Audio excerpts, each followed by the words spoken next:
Sure enough, it is a family of idiots. Don't even know that his brother was knocked unconscious by Orville? It's really interesting. At this moment, a man in black rushed straight to the crowd and met him. Seeing him a little familiar, Charlie remembered that he was one of Orville's bodyguards. When the man saw Charlie, he recognized him. His face was full of enthusiasm and kindness, and he almost immediately bowed to him. Charlie shook his head hurriedly towards him. The black-clothed man hurriedly stopped, thinking that Mr. Charlie does not like being too high profile, so he directly said, "Guests, please come with me, the box has been prepared for a long time." Harold was taken aback when he heard the words. When did the Golden Box service of Classic Pavilion be so attentive? Someone came to greet him personally before he reported his name. What a face!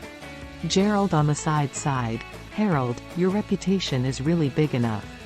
I think he seems to be a person next to Mr. Orville.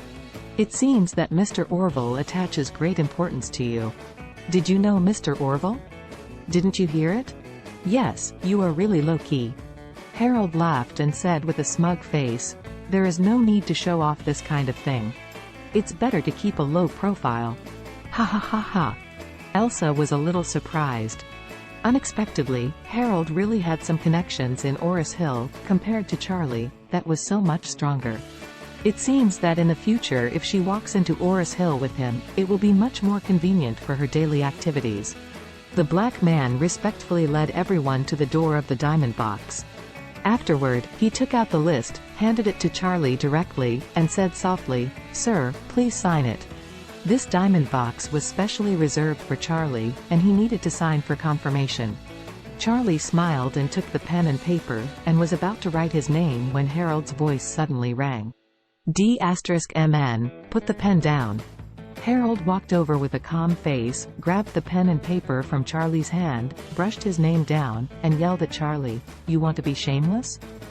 Who ordered the box? Do you even count? What qualifications do you have to sign here?" The black-clothed man was immediately dumbfounded, looked at Charlie, and gave him a questioning look, which means, "Do you need me to help you teach this B at Star now?" Charlie said indifferently, "It's okay. If he wants to sign, let him sign." In front of Elsa, Charlie didn't want to make things too embarrassing. After all, she was his wife's best friend. Soon, everyone in the box sat down. Harold arranged for Elsa to sit in the lead, while Charlie sat in the corner alone. Only Elsa said a few words to him from time to time. Soon, exquisite dishes and wine were presented by the waiter. All the dishes are very particular about the ingredients. The top-quality abalone and 10 caddies of Australian lobster can only be used as a foil here. Even fine wine is a century-old national wine, and a bottle of half a caddy alone can sell for more than 100,000. Elsa is also a well-informed person and was shocked by the extravagance of this meal. Gerald sighed. "Harold, how much is the standard for your meal?" Harold said triumphantly, "My meal is 300,000. Gerald said in surprise, "This is not the standard of 300,000. The bottles of wine alone are more than 300,000. Harold was secretly frightened, and suddenly felt something was not right. Reminiscing about the attitude of the man in black just now. Could it be that Orville gave him any special treatment? However, he doesn't even know him. Elsa's beautiful eyes flickered. She glanced at Harold and said, "Harold, thank you." When Harold heard Elsa's words, he smiled and said, "This should be done everywhere." With that, Harold smiled and asked Charlie, "Charlie, you must have never eaten such a good thing in your life?" Charlie sneered, "What gives you the confidence?" Harold said contemptuously, "After eating my food, that broken mouth is so hard. Uf*C King had a chance to eat such a good thing before. I twist your head off and kick it for you." Charlie smiled indifferently.